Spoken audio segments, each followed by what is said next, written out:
Assalamualaikum warahmatullahi wabarakatuh.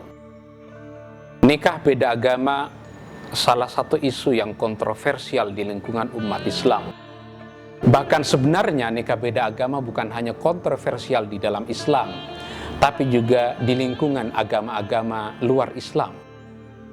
Di lingkungan Islam sendiri ada banyak pandangan para ulama yang dikemukakan tentang hukum nikah beda agama. Ada ulama yang membolehkannya secara mutlak, dan ada ulama yang mengharamkannya secara mutlak. Tapi ada ulama ketiga yang mencoba berpikir lebih proporsional, bahwa kalau laki-lakinya muslim, perempuannya non-muslim itu diperbolehkan, tapi tidak sebaliknya kalau laki-lakinya non-muslim dan perempuannya muslimah tidak diperbolehkan. Bagaimana cara kita menghadapi tiga pandangan ini? Selayaknya bagi kita merujuk kepada ayat-ayat Al-Quran.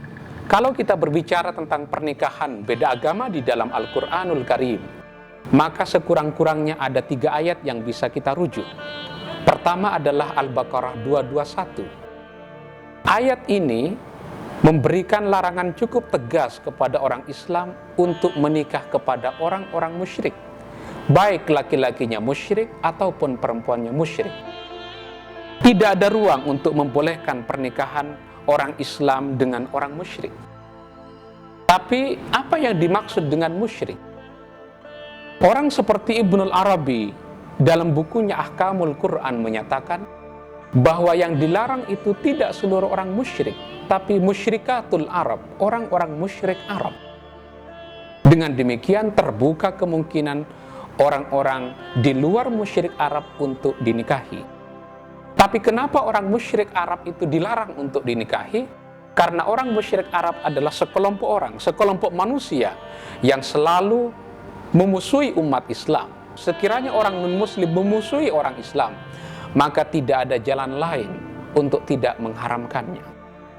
Begitu juga ayat yang seringkali dirujuk adalah Al-Mumtahanah ayat 10 yang menyatakan lahunna hillun lahum wa lahum yahinnunal hun, bahwa orang-orang kafir itu tidak boleh dinikahi oleh orang-orang Islam, baik laki-lakinya yang kafir ataupun perempuannya yang kafir.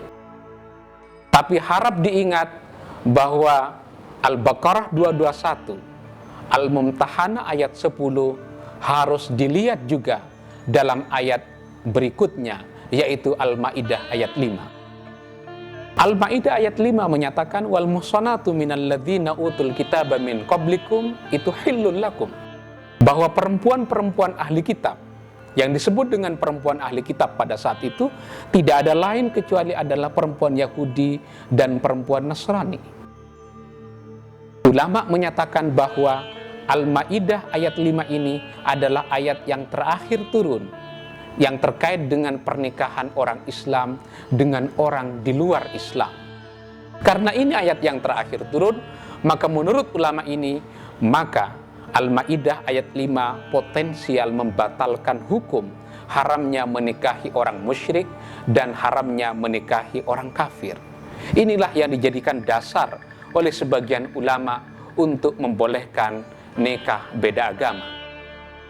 Tapi fakta yang terjadi di tengah masyarakat agak susah untuk diterapkan, apalagi dalam konteks negara Indonesia.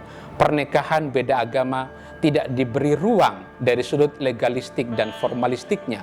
Karena di dalam instruksi Presiden nomor 1 tahun 91, kompilasi hukum Islam dinyatakan bahwa orang Islam tidak boleh menikah dengan orang selain Islam.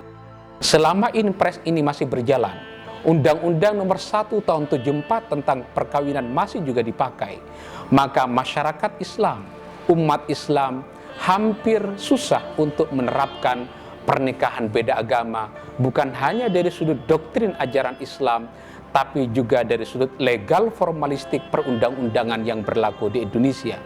Pengetahuan seperti ini penting diketahui oleh umat Islam. Hanya dengan cara begitu umat Islam akan memandang pernikahan beda agama dengan penuh kearifan, dengan penuh kebijaksanaan.